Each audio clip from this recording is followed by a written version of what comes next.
This is a big crisis that I believe is about to happen.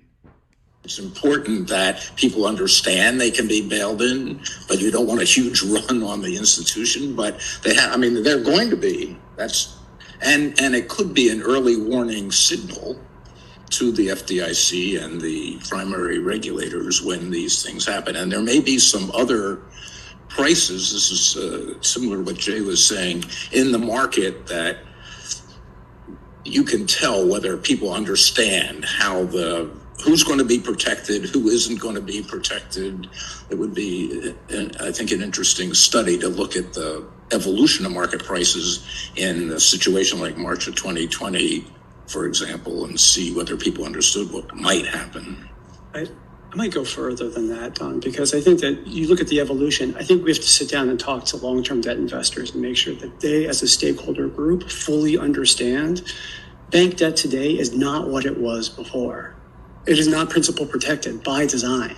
And I think that expectation, I like how you started off, Betsy, it's all about expectation setting. And I think that is absolutely critical. If that doesn't hold, this whole thing doesn't hold. And so I think it's one area to focus on.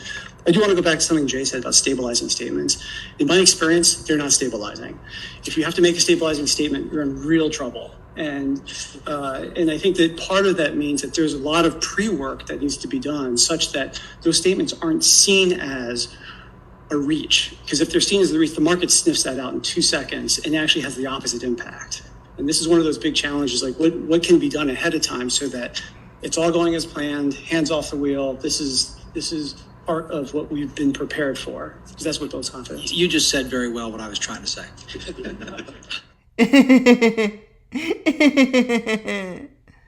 You see how they laugh when they talk about stealing people's money through bank bail-ins? They just want to make sure the panic is eased, to make you feel like you're not being robbed. Now, ladies and gentlemen, when I bring up the concept of bail-ins, people think it's far-fetched. People think it's not reality. People think it won't happen. But they're the FDIC's telling you 100% it will happen at some point. They're just planning on how to make sure you don't panic. I'm just here to prepare you and let you know how not to get robbed when the panic comes.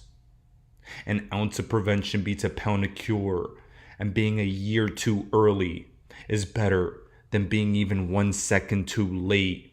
Do you guys remember when Bank of America was having people's bank accounts not have the correct deposit amount?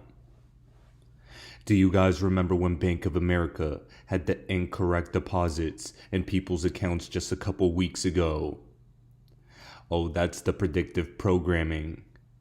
That's them mentally preparing you for what's to come. And even Lynette Zhang agrees that bank bail-ins are guaranteed. So all of the banks that are sitting on all of those debt contracts that they're showing a valuation here because of the contracts, and all of a sudden that valuation shifts, that's tectonic, and possibly one of the reasons why the FDIC said there will be a bail-in.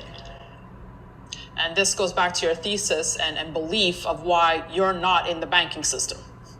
Right. I mean, I am to a degree, but not to any level that I can lose. That's going to matter to me at all.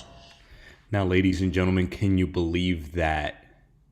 You see, bank bail-ins, they're not going to really harm the people with a couple $1,000s in their bank accounts.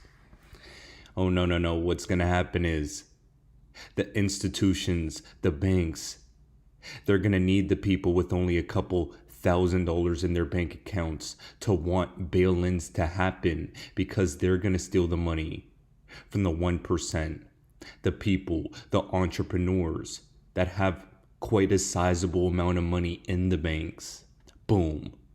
Take a little off the top. You don't need that.